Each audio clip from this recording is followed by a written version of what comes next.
How to make Google your default browser on Windows. Microsoft tries a lot to keep you using their browser on Windows. Microsoft has worked much on bringing you a browser that is fast and easy to use. But what if you want to use the Google Chrome browser? You can do that even if Microsoft tries to keep you using Edge. To change the default browser, click on the search from the bottom. In the search, write Default.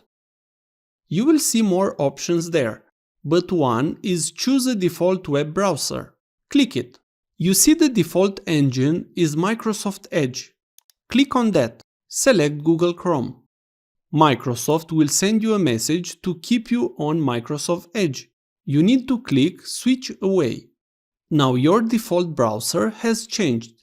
You are now using Google Chrome as a default browser. If this was useful, please like, share and subscribe. You can also watch more videos from the right. Also, if you have any questions, please ask them in the comments area below.